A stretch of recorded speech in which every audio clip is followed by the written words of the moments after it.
Hello. कैसे हैं आप सभी? आई होप आप सभी बहुत अच्छे होंगे। मैं आप सभी का एक बार फिर से स्वागत करता हूं आपके YouTube channel basics of Dheeraj sir पे। आज देखिए जो हम लोग टॉपिक सीखने वाले हैं वो है टेंस। जी हाँ, चाहे आप स्कूल लेवल पे हों, कॉलेज लेवल पे हों या कंपटीशन दे रहे हों, तो टेंस से रिलेटेड जो क्वेश्चंस आते हैं, जैसे फिलअप्स आते हैं या 4 ऑप्शन आ गए, तो वहाँ आप बहुत ज़्यादा कंफ्यूज हो जाते हैं और सॉल्व नहीं हो पाता वो। तो चाहे आप बोर्ड की क्लास में हो, चाहे आप स्कूल लेवल पे हो, कॉलेज में हो या कंपटीशन में, मैं आज आपके लिए 15 रूल्स लेके आया हूं। सिर्फ ये 15 नियम आप अच्छे से कर लीजिए, यकीन मानिए आपका टेंस से संबंधित कोई भी प्रश्न गलत नहीं होगा। चलिए हम शुरू करते हैं। शुरू करने से पहले अगर अभी भी आपने अपने इस चैनल को लाइक और सब्सक्राइब नहीं किया है तो लाइक और सब्सक्राइब कर लीजिए, क्योंकि मैं पहले भी कह रहा हूं कि ये चैनल आपके पूरे लाइफ टाइम तक काम आने वाला है। देखिए, हम जो 15 रूल्स 15 नियम पढ़ेंगे इसका, उसमें सबसे पहला जो रूल है वो क्या है कि अगर मॉडल्स है, भाई जो सेंटेंस आप पढ़ रहे हो उसमें मॉडल्स जैसे must, can, could, may, shall, should, might, ऐसे जो मॉडल्स आते हैं ना, वर्ड्स, मॉडल्स के अगर कोई भी ऐसा शब्द मिल जाए तो याद रखिए कि ये अगर मिल गया तो इसमें हमेशा आपको जो सेंटेंस है उसमें हमेशा वर्ब की फर्स्ट फॉर्म आएगी। कौन सी फॉर्म आएगी? वर्ब की फर्स्ट फॉर्म। कैसे? जैसे देखिए, एक उदाहरण मैं दिखाता हूं, एग्जांपल देखिए, जैसे I am waiting for Raju, he should. अब देखिए यहां पे क्या है? शुड। तो शुड क्या है? मॉडल है ना शुड। तो मुझे ये जो खाली स्थान है इसके बाद जो ये ब्रैकेट में मिलेगा इसका फर्स्ट फॉर्म लिखना है। फर्स्ट फॉर्म कम है तो कम का कम ही लिख देना है। हो गया आंसर। तो जब भी मॉडल आए, पहला नियम याद रखिए, तो वर्ब की कौन सी फॉर्म लगाएंगे? First form. ठीक है। अब आते हैं हम रूल नंबर 2 या दूसरे नियम पे, कि अगर भूतकाल की घटना हो, भूतकाल मतलब पास्ट, ठीक है, पास्ट टेंस की अगर घटना हो तो उसमें देखिए ये शब्द मिलेंगे। जो बच्चे समझ जाते हैं उनके लिए बहुत अच्छी बात है, नहीं समझते तो देखिए ये शब्द मिलेगा अगो, इंग्लिश में यस्टरडे, लास्ट या तो वीक आ सकता है, मंथ आ सकता है या ईयर। लास्ट जैसे आ गया तो मतलब पिछले हफ्ते, पिछले महीने या पिछले साल। समझ रहे हैं? तो जब भी ये पास्ट की बात करे या द अदर डे के साथ हमेशा वर्ब की सेकेंड फॉर्म, मतलब जब भी भूतकाल की घटना आए, ये शब्द आए, तो आपको हमेशा वर्ब की कौन सी फॉर्म लगानी है? सेकंड फॉर्म लगानी है, जो किसको दिखाता है? सिंपल पास्ट टेंस को। आई बात समझ में? तो देखिए, जैसे राम फिलिंग द ब्लैंक्स, ये ब्रैकेट में दे दिया आपको, come to me last week. अब देखिए यहां पे लास्ट वीक, तो लास्ट मतलब पिछले हफ्ते आया था, तो पास्ट टेंस में दिखाना है, तो कम का क्या हो जाएगा? केम, CAME, केम। समझ में आया? भूतकाल मतलब पास्ट। ये जो शब्द हैं अगर ये आते हैं तो भूतकाल को दिखाते हैं, वहां में क्या लगा देना है? वर्ब की सेकंड फॉर्म लगा देनी है। ठीक है, ये हो गया रूल नंबर 2, दूसरा नियम। अब हम आते हैं तीसरे नियम पे। तीसरा नियम देखिए, अगर ये शब्द मिले आपको, JUST जस्ट, YET येट या अप टू नाउ, ये तीनों शब्द ध्यान से देख लीजिए। अब भी रिसेंटली ये जो ग्राम सेवक के एग्जाम हुए थे, कंपटीशन वाले बच्चे बहुत अच्छे से देखिए, उसमें ये क्वेश्चन आया था जस्ट से रिलेटेड, तो उसमें बहुत से बच्चे कंफ्यूज हो गए थे। तो ध्यान रखिए, अगर ये आता है तो हैज हैव के साथ वर्ब की थर्ड फॉर्म लगानी है। 10th क्लास के बच्चे जिन्होंने ये, अभी मैं आएगा मैं उसमें भी दिखाऊंगा, अभी ये जो 2021 का जो पेपर हुआ था आपका 2022 का, उसमें 10 से रिलेटेड क्वेश्चन कितने ईजी आए थे। तो इसीलिए अच्छे से देखिए, ये 3 शब्द देख लीजिए वापस से, just, yet, up to now के साथ हैज है वर्ब की थर्ड फॉर्म। कौन सा टेंस है ये? Present perfect. क्या है? Present perfect. हैज सिंगुलर के साथ लगेगा और हैव प्लूरल के साथ। सिंगुलर मतलब एक कौन कौन से शब्द होते हैं जो सिंगुलर को दिखाते हैं? ही, शी, इट, नेम। जिन बच्चों को टेंस नहीं आती, मैंने इस पे पूरा वीडियो डाला हुआ है आधे घंटे का, टेंस के साथ साथ कैसे आप सेंटेंस बना सकते हैं वो भी है उसमें, तो आप जा करके वो भी देख सकते हैं। जैसे ही आप उसको, मैं इसमें लिंक में डाल दूंगा, उसका भी डिस्क्रिप्शन में मैं लिंक डाल दूंगा, आप वहां पर जाके आराम से पढ़ सकते हैं, कोई दिक्कत नहीं है। ठीक है। अब देखिए, अब जैसे इसमें ये आया तो मुझे क्या लगाना है? हैज हैव के साथ वर्ब की थर्ड फॉर्म, तो I filling the blanks just, filling the blanks my cloth wash. अब इसमें जस्ट ये आ गया ना, जस्ट, देखिए ना, जस्ट आते मुझे क्या लगाना है? हैज हैव के साथ वर्ब की थर्ड फॉर्म। तो आई क्या है? सिंगुलर, तो आई सिंगुलर या प्लूरल? प्लूरल। तो आई हैव जस्ट, वॉश के साथ क्या हो जाएगा? वॉश्ड। वर्ब की थर्ड फॉर्म है ना, तो वॉश का वॉश्ड। WASHED washed. तो देखिए हैव क्यों लगा, क्योंकि प्लूरल था, वॉश का क्या हो गया वॉश, तो I have just washed my clothes. ठीक है, तो ये तीनों शब्दों को ध्यान रखना है। अब हम आते हैं रूल नंबर 4 पे। रूल नंबर 4 क्या है, देखिए कि अगर पास्ट टेंस है, मतलब सेंटेंस के एक तरफ अगर पास्ट टेंस है तो दूसरा भी पास्ट टेंस में ही रहेगा। आई बात समझ में? जैसे देखिए while I was bathing, while I was bathing, was आ गया। was किसको दिखाता है, पास्ट कंटिन्यूअस को, मतलब पास्ट में। जब मैं नहा रहा था, I filling the blanks here a loud noise, तो मैंने सुना। तो जब ये was है मतलब पास्ट में है तो here का क्या कर दोगे, heard, HEARED, heard क्यों किया भाई, वर्ब की सेकंड फॉर्म, सिंपल पास्ट में वर्ब की सेकंड फॉर्म आती है, तो ये वर्ब इसकी सेकंड फॉर्म में ed लगा दिया।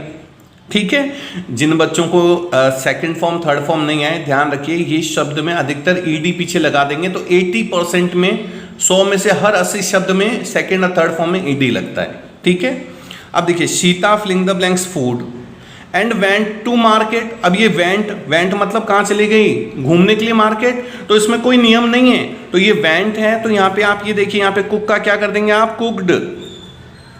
भाई ये भी सिंपल पास्ट में चेंज हो गया, क्या दिक्कत है। अब इसमें एक चीज है वहां पे आप ध्यान रखिए, जैसे मान लीजिए आप कंपटीशन दे रहे हैं, 4 ऑप्शन होंगे आपके पास, तो पास्ट का एक ही ऑप्शन होगा, तो पास्ट का जो ऑप्शन हो चाहे वो किसी में भी हो, सिंपल हो, कंटिन्यूअस हो, परफेक्ट है, तो वो आपका आंसर हो जाएगा। तो मतलब अगर एक तरफ ये देखिए वाक्य 2 थे, एक तरफ अगर पास्ट है तो दूसरी तरफ भी पास्ट ही लगाना है, एक तरफ अगर पास्ट है तो दूसरी तरफ भी पास्ट ही लगाना है। ऐसे अगर एक तरफ प्रेजेंट होता तो दूसरी तरफ भी प्रेजेंट ही लगाना है, एक तरफ फ्यूचर है तो दूसरी तरफ भी फ्यूचर ही लगाना है। ठीक है, ये हो गया रूल नंबर 4। अब हम आते हैं रूल नंबर 5 पे। देखिए रूल नंबर 5 क्या है हमारा, रूल नंबर 5 ये इस बार जो बोर्ड एग्जाम हुए थे मार्च में राजस्थान बोर्ड में, तो उनके लिए ये ऑलवेज से क्वेश्चन आया था, तो वो लोग देखें एक बार। ऑलवेज, एवरी देखिए, एवरी डे, हर रोज, हर मंथ, हर हफ्ते, week, every week, every year, हर साल, जब भी एवरी के साथ ये चारों शब्द आ जाएं, समझ रहे हैं, या यूजुअली, ये देखिए usually, Seldon, SELDON, Seldon, after, rarely, अगर ये कोई भी शब्द आते हैं तो इनके साथ हमेशा वर्ब की फर्स्ट फॉर्म प्लस एस या ES का आप उपयोग करेंगे, सिंपल प्रेजेंट टेंस का उपयोग करेंगे। ये शब्द ध्यान रख लीजिए, ये हर एग्जाम में लगभग, अगर टेंस का एग्जाम है तो उसके आने के पूरे चांसेस होते हैं रूल नंबर 5 के। देखिए क्वेश्चन, शी यूजुअली, अब देखिए यूजुअली आ गया, food in the evening, cook है तो शी सिंगुलर है, तो सिंगुलर के साथ SEIS लगता है ना प्रेजेंट टेंस में, तो कुक्स, ये कुक्स हो गया। ऐसे ही देखिए होली ऑलवेज, अब यहां पे ऑलवेज आ गया, देखिए रहा always, always in the month of March, fall, तो फॉल का क्या हो जाएगा, falls in the month of March. तो जब भी ये शब्द दिखाई दें तो वर्ब की फर्स्ट फॉर्म के साथ SEIS लगाना है, मतलब सिंपल प्रेजेंट टेंस में आपको इसको चेंज करना है। ये बहुत बड़ा नियम है, ये ध्यान रखिएगा, रूल नंबर 5। अब हम आते हैं रूल नंबर 6 पे। रूल नंबर 6 क्या कह रहा है वो देखिए एक बार। व्हेन, अगर वाक्य में बीच में व्हेन हो और उसके एक तरफ वॉज वर वर्ब की फर्स्ट फॉर्म के साथ ING हो, मतलब पास्ट कंटिन्यूअस, कौन सा टेंस हो, पास्ट कंटिन्यूअस, तो दूसरी तरफ आप क्या लगा देंगे, सिंपल पास्ट। कौन सा टेंस लगाएंगे, सिंपल पास्ट। और अगर एक तरफ सिंपल पास्ट हो तो दूसरी तरफ कंटिन्यूअस, मतलब अगर व्हेन है तो एक तरफ सिंपल है तो एक तरफ कंटिन्यूअस होगा। क्लियर, कंटिन्यूअस है तो सिंपल पास्ट होगा, ये दोनों आपस में चेंज होंगे अगर बीच में क्या है, व्हेन। उदाहरण देखते हैं, एग्जांपल देखिए, जैसे my cat wait for me when I returned home. अब देखिए यहाँ पे रिटर्न आ गया, रिटर्न क्या है, वर्ब की सेकंड फॉर्म, सिंपल पास्ट है, तो सिंपल पास्ट अगर इधर है तो इधर मुझे कंटिन्यूअस करना है, कंटिन्यूअस में क्या लगाना है, वॉज वर, तो माई कैट, तो सिंगुलर में क्या आ जाएगा, वॉज, वेट का क्या हो जाएगा, ING लगानी है ना, तो वेटिंग, तो my cat was waiting for me. क्यों मैंने कंटिन्यूस लगाया है, क्योंकि इधर सिंपल पास्ट था। देख रहे हैं, अगर ये यहां पर होता वॉज वेटिंग तो यहां पे मैं रिटर्न का क्या कर देता, रिटर्न। ये दोनों आपस में बदल जाते हैं, बस ये ध्यान रखिए, बीच में क्या होना चाहिए, व्हेन, क्या होना चाहिए, व्हेन। लेकिन अगर बीच में बिफोर है तो हम आ जाएंगे रूल नंबर 7 पे। कौन से रूल पे आ जाएंगे हम, रूल नंबर 7। क्या कहता है रूल नंबर 7, देखिए कि अगर इधर बिफोर है बीच में, व्हेन की जगह क्या आ गया, बिफोर, बस इतना सा चेंज है। तो देखिए इधर तो सिंपल पास्ट रहेगा, लेकिन इधर चेंज होकर के क्या बन जाएगा, past perfect had plus verb की थर्ड फॉर्म। यहां पर क्या था, कंटिन्यूअस व्हेन था तो, लेकिन अगर बिफोर है तो इधर हैड प्लस वर्ब की थर्ड फॉर्म। अगर इधर सिंपल पास्ट है तो इधर पास्ट परफेक्ट टेंस होगा। अब देखिए उदाहरण, जैसे द गेस्ट गो बिफोर, देखिए यहां पे बिफोर आ गया, ये आ गया before. I reached the house, अब रीच किसको दिखा रहा है, वर्ब की सेकंड फॉर्म को, और ये रहा बिफोर। तो बिफोर वर्ब की सेकंड फॉर्म है तो मुझे पता लग जाना चाहिए क्या लगाना है, हैड प्लस वर्ब की थर्ड फॉर्म। तो ये लीजिए मैंने हैड लगा दिया। गो का क्या हो जाएगा, थर्ड फॉर्म गॉन, तो हैड गॉन। ठीक है, ये दोनों नियम बहुत अच्छे से करिएगा, खास तौर पे कंपटीशन एग्जाम में ये बहुत आते हैं। एक और इसका एग्जांपल है वो भी देख लेते। देखिए सिस्टर हैड कुक्ड फूड, अब मैंने कहा ना आपस में चेंज होते हैं। अब देखिए ये रहा बिफोर, अब बिफोर के इधर क्या दे दिया, हैड कुक्ड, मतलब पास्ट परफेक्ट दे दिया। तो इधर मैं क्या लगाऊंगा, सिंपल पास्ट, तो कम का केम सेकंड फॉर्म, ये लगा दिया वर्ब की सेकंड फॉर्म केम। तो ये आपस में चेंज होंगे, जैसे वैन में आपस में चेंज हो रहे थे वैसे बिफोर में भी। ये अगर सिंपल पास्ट है तो पास्ट परफेक्ट है तो सिंपल पास्ट। ये तो हो गया रूल नंबर 7। अब हम आते हैं रूल नंबर 8 पे। देखिए रूल नंबर 8 जो है, इसमें आपको वैसे तो जिनको टेंस थोड़ा बहुत भी आता है तो उनके लिए ये बहुत इजी है, मैं फिर भी समझाता हूँ। देखिए क्या है, जब भी आपको वाक्य में फोर या सिंस दिखाई दे, मतलब जो आप सेंटेंस पढ़ रहे हैं, जैसे ये एक एग्जाम्पल है, वैसे अगर एग्जाम्पल में फोर या सिंस आ जाए और अगर उसकी एक तरफ प्रेजेंट टेंस हो या पास्ट टेंस हो या फ्यूचर टेंस हो, समझ रहे हैं, तो दूसरी तरफ इनके हमेशा परफेक्ट कंटिन्यूअस, जो चौथे नंबर का टेंस होता है ना, बीन वाला, वो लगा देना है, क्योंकि फोर सिंस के साथ हमेशा परफेक्ट कंटिन्यूअस आएगा। अगर प्रेजेंट है तो प्रेजेंट परफेक्ट कंटिन्यूअस, पास्ट है तो पास्ट परफेक्ट कंटिन्यूअस, फ्यूचर है तो फ्यूचर परफेक्ट कंटिन्यूअस। ठीक है, फोर सिंस है, और अगर प्रेजेंट है तो प्रेजेंट परफेक्ट कंटिन्यूअस, पास्ट है तो पास्ट परफेक्ट कंटिन्यूअस, फ्यूचर है तो फ्यूचर परफेक्ट कंटिन्यूअस। उनके ये रहे हेल्पिंग वर्ब्स, जैसे प्रेजेंट में हैज हैव के साथ बीन लगाना है, पास्ट में हैड के साथ बीन लगाना है, और फ्यूचर में विल हैव या शैल हैव के साथ बीन लगाना है। अब हम इसके एग्जांपल्स देखते हैं। देखिए एग्जांपल्स कितने इजी से हैं इसके, देखिए मैंने बनाए हैं यहाँ पर। देखिए अब हम इसको सॉल्व करते हैं। जैसे she filling the blanks work all the morning but I think she has not finished it, has आ गया, प्रेजेंट टेंस आ गया। ठीक है, अब प्रेजेंट टेंस के बाद हम जब देखते हैं कि भाई इसमें क्या कह रहे हैं, ऑल द मॉर्निंग, पूरे सुबह से काम कर रहा है, but I think she has not finished it, कि उसने अभी तक इस काम को खत्म नहीं किया, तो समय को दिखा रहा है वो। तो जब भी समय को दिखाए, फोर सिंस भी समय को दिखाते हैं, वैसे देखिए ये सेंटेंस भी क्या दिखा रहा है, समय को दिखा रहा है, तो आप क्या लगाएंगे इसका, परफेक्ट कंटिन्यूअस। तो इसमें देखिए सिंगुलर है तो has, work has been working, ING लग जाता है, हैज बीन, वर्क का वर्किंग, तो she has been working all the morning but I think she has not finished it. ठीक है, अगला देखिए उदाहरण इसका, जैसे Ram filling the blanks try to get a job for. अब देखिए यहां पर फोर वाला एग्जांपल भी दे दिया। देखिए फोर आ गया, 2 years when finally she gave up the hope, four या सिंस आए और गेव, ये किसको दिखा रहा है, वर्ब की सेकंड फॉर्म, गिव का सेकंड फॉर्म गेव, तो सिंपल पास्ट हो गया। तो जब भी पास्ट टेंस हो और फोर या सिंस हो तो पास्ट परफेक्ट कंटिन्यूअस क्या आता है, हैड बीन, तो ये लीजिए हैड बीन, ये पास्ट परफेक्ट कंटिन्यूअस में आता है, और ट्राई में आईएनजी लगा दीजिए, trying to get a job, क्यों लगाया, ये फोर और, ठीक है ना। ये तो रूल नंबर 8 हो गया। अब देखिए रूल नंबर 9 क्या कह रहा है हमें, कि वाक्य में यदि बाय प्लस सब्जेक्ट हो, बाय प्लस सब्जेक्ट, याद कीजिए एक्टिव पैसिव में बाय प्लस सब्जेक्ट आता है ना, तो वह पैसिव वॉइस का वाक्य है जिसमें हमेशा वर्ब की कौन सी फॉर्म लगाते हैं, हम थर्ड फॉर्म लगाते हैं ना, एक्टिव पैसिव पढ़ा होगा आपने। तो बाय प्लस सब्जेक्ट किसको दिखाता है, एक्टिव वॉइस पैसिव वॉइस को। तो अगर वो सेंटेंस में है तो हमेशा आप वर्ब की थर्ड फॉर्म ही यूज करेंगे। जैसे अ लेटर वॉज राइट, तो राइट की third form return, WRITTEN, return bye हर यस्टरडे। ठीक है, देखिए बाय आ गया, बाय और हर सब्जेक्ट को दिखा रहा है। तो जब भी एक्टिव वाई पैसिव वॉइस का सेंटेंस आए पहचानने के लिए बाय प्लस सब्जेक्ट और हमेशा वर्ब की थर्ड फॉर्म। अब हम आते हैं रूल नंबर 10 पे। ये भी बहुत बड़ा रूल है क्योंकि ये शब्द बहुत, लेकिन इनमें शब्दों का बहुत बड़ा रोल है। अगर आप बोर्ड एग्जाम्स खासतौर पे थोड़ा बड़े लेवल के एग्जाम्स देखते हैं तो उनमें ये वर्ड्स ही पकड़ में आते हैं आपके।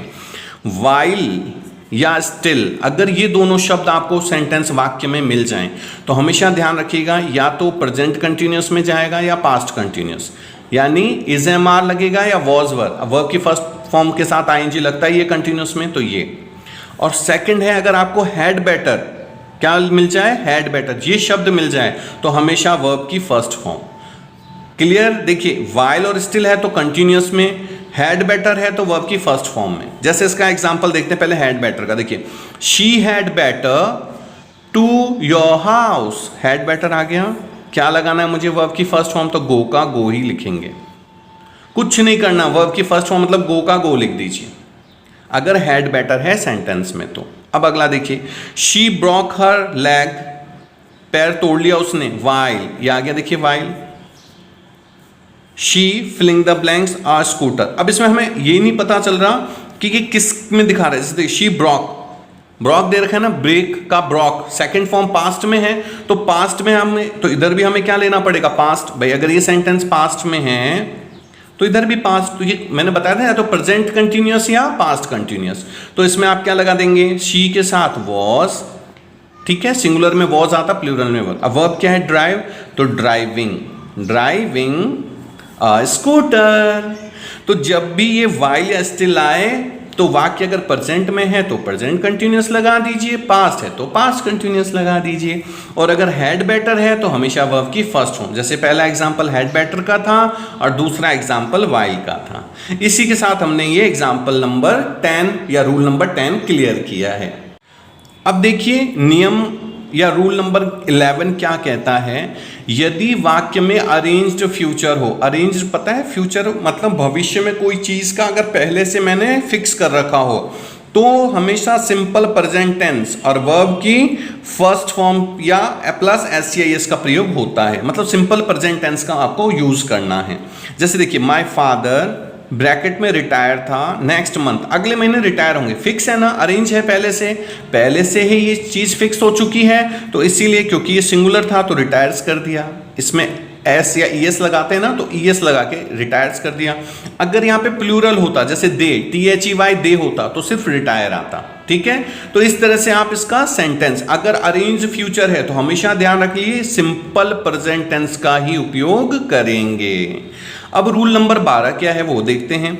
यदि वाक्य में नियर फ्यूचर हो तो प्रेजेंट प्रोग्रेसिव टेंस मतलब present continuous is MR plus verb की फर्स्ट फॉर्म के साथ ING का प्रयोग करेंगे।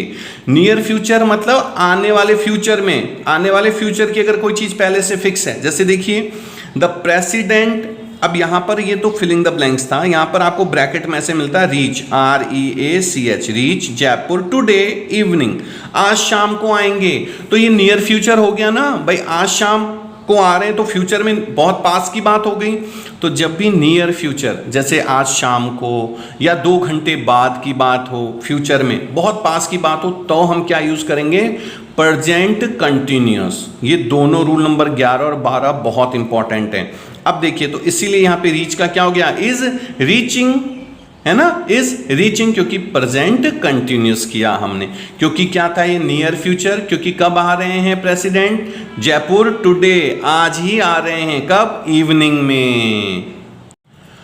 रूल नंबर 13 क्या है देखिए, यदि वाक्य में कोई कार्य भविष्य में किसी समय जारी रहेगा, मतलब फ्यूचर में किसी समय जारी रहेगा, होता ही रहेगा, तो विल या shall plus be plus verb की फर्स्ट फॉर्म के साथ ING, मतलब फ्यूचर कंटिन्यूअस। कौन सा टेंस हो गया, फ्यूचर कंटिन्यूअस टेंस।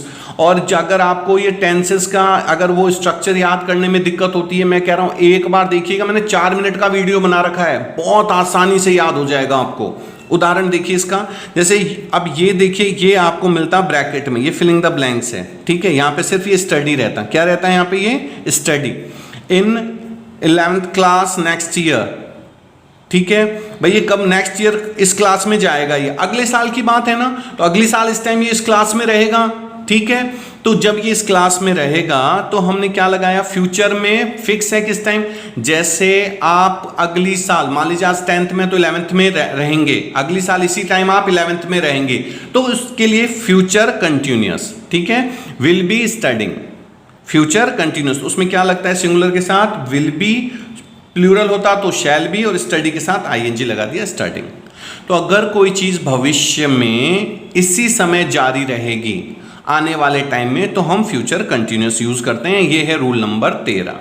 अब हम आते हैं रूल नंबर 14 में। ये क्या कह रहा है, यदि वाक्य में कोई कार्य भविष्य में किसी समय तक समाप्त हो जाएगा, अगर ये रहे कि भाई अब ये खत्म हो जाएगा, तो हम विल या शैल हैव प्लस वर्ब की थर्ड फॉर्म, मतलब फ्यूचर परफेक्ट टेंस का उपयोग करेंगे।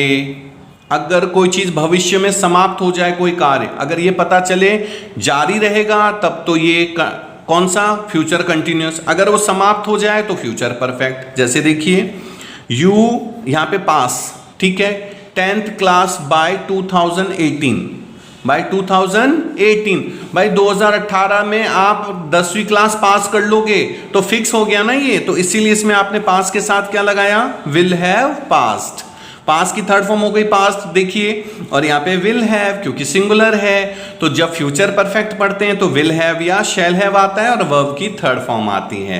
तो जब भी फ्यूचर में कोई चीज समाप्त हो जाए, जैसे 10th क्लास आप पास कर लेंगे, फिक्स है, तो इसलिए फ्यूचर परफेक्ट टेंस आया। और आखिरी नियम देखिए, जो 15वां नियम है कि यदि प्लीज, PLEASE प्लीज से वाक्य चालू हो और उसके तुरंत बाद ब्रैकेट में नॉट प्लस वर्ब की फर्स्ट फॉर्म हो, तो नॉट के पहले डज या डिड आता है, या डज या डिड या डू जोड़ देना चाहिए। जैसे देखिए प्लीज, अब देखिए यहाँ पे जैसे ब्रैकेट था, यहाँ पर ये यहाँ पे ऐसे रहता नॉट मेक अ नॉइज, तो प्लीज आया, प्लीज से वाक्य चालू हो रहा है और ब्रैकेट में क्या है, नॉट, नॉट आ गया, तो उससे पहले आप क्या लगा देंगे, डू, डज या डिड, तीन चीजें, तीनों में से कोई भी एक चीज आप लगा सकते हैं। तो इस तरह से ये 15 नियम थे, जिनमें से जो इंपॉर्टेंट नियम है, जो शुरू के जो 5 नियम हैं वो बहुत इंपॉर्टेंट हैं। और मैं आप सभी से एक चीज़ कह देना चाहता हूँ, देखिए अगर आप लोगों ने टेंस को अच्छे से पढ़ लिया, ये जब तक आप कंपटीशन एग्जाम देंगे, जब तक आप पढ़ेंगे तब तक काम आएगा। आप लोगों को अगर टेंस चार्ट याद नहीं होता तो मैं कह रहा हूँ एक बार अपने इस चैनल पे जा करके आप देखिए, इतने आसान शब्दों में वो दिया है कि आपको बहुत आसानी से याद हो जाएगा। अगर वीडियो अच्छी लगी हो तो इस वीडियो को अपने ज़्यादा से ज़्यादा बच्चों तक पहुंचाएं, ज़्यादा से ज़्यादा बच्चों के पास इसका मटेरियल पहुंचाएं, क्योंकि आज भी हमारे देखिए हम लोग जो भारत देश में रहते हैं, वहाँ पे एक बहुत बड़ी आबादी गाँव में रहती है, रूरल एरियाज़ में रहती है। और मेरा इस चैनल को चलाने का मेन कारण यही है कि उन बच्चों तक पहुँच सकूँ, उन बच्चों को बता सकूँ, क्योंकि कई बार बच्चे मिलते हैं वो कहते हैं सर हमें तो पता ही नहीं है कि मैथ्स की बुक भी क्या होती है, हमें तो पता ही नहीं है कि, अब मैं बता नहीं सकता, बहुत डिटेल की चीज़ें हैं। बस मैं आप लोगों से एक ही रिक्वेस्ट करूंगा, अगर हमारे एक कोशिश से अगर किसी का अच्छा होता है तो हमारा कुछ नहीं जाता। आपने इस चैनल को अगर अच्छा लगा हो तो लाइक और सब्सक्राइब करें, और आगे के फ्यूचर्स के लिए भी अगर आप लोगों को कोई टॉपिक चाहिए तो मुझे कमेंट करें, मैं ज़रूर आप लोगों के साथ खड़ा रहूंगा। तब तक के लिए थैंक यू सो मच।